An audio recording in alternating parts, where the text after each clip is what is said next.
What is meditation and what is the science behind meditation? Okay, well, I'm in love with meditation. Okay, so what is it? I make a distinction between mindfulness and meditation, those two words.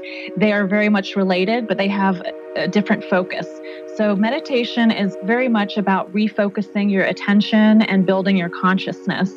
And that's usually through a repetitive act. And the mindfulness is about breathing. The type of meditation that I practice is about breathing. So the repetition is your breath, and you refocus on your breath, and it acts as an anchor to you. And breath is always accessible to you because you have to breathe in order to live. So you can always refocus on your breath at any time of day.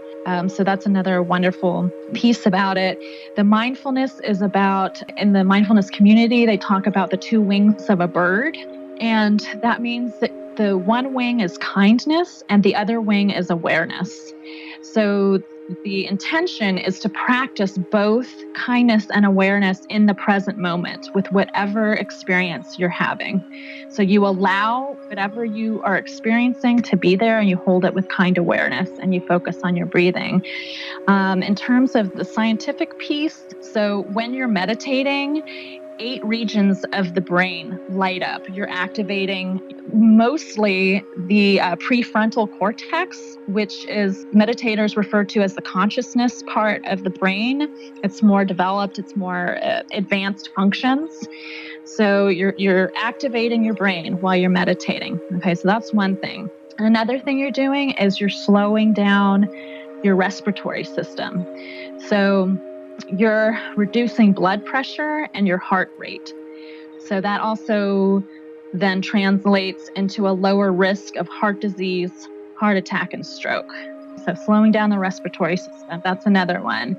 I mean, there are tons. Okay, so then meditation also increases good hormones. Hormones are also regulated by those neurotransmitters that we were talking about.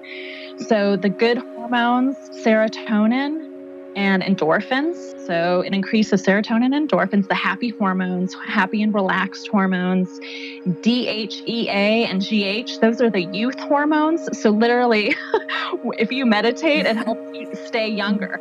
Younger looking. Yeah, I mean, I'm sure I'm surprised if everyone in LA is not doing this. Everyone in Hollywood, and Right. yeah, and it reduces cortisol, the stress hormone. So it reduces the stress hormone and then enhances all of these great hormones. The last piece I will say is that meditation is also used to treat depression, anxiety, PTSD, and chronic pain.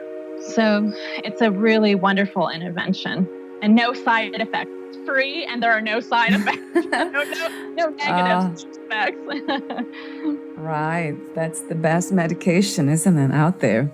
What is the connection between forgiveness and transformation? A myth about forgiveness is that you have to ask someone for forgiveness, or someone has to apologize before you can forgive them. Like that's the biggest assumption and myth about forgiveness. And it has nothing to do with that other person. So forgiveness is when you let go of the pain associated with that experience with the other person. So that person doesn't have to apologize. They can be alive. They can be deceased. You can never talk to them again. It's a completely internal process that you go through. And another thing that's really important with forgiveness is not to rush the process. If you're angry or hurt or in pain about an experience, it's really important to acknowledge that pain and or anger and allow it to be there and hold it with gentle kindness and process it through your body. And then allow it to move itself and shift. And then you can let go, but you cannot bypass the natural response that you have to an experience. At this time, what do you think is the world's greatest need? And what is your vision for a new reality? I think that right now our world is heavily dominated by patriarchy, And so it's dominated by men. In the US, 51% of our population is women, but we have a subordinate role in the culture and in the power dynamic. And we have 20% of elected officials are women, 10% of media producers are women, so 90% are men, 80% of elected officials are men. Then you have male-dominated companies. The private sector is dominated by men, and the boards of even nonprofits are dominated by men. So that creates an imbalance. Some of the outcomes of this particular imbalance, war, corruption, social injustice, and power that comes from ego. What I think would help with that is really women rising up and being in their power and partnering with men. So they are working together in leadership positions to solve the world's problems. And a lot of that has to do with power that comes from your heart. It's the will of the heart, not the will of the ego. Those are two very different things.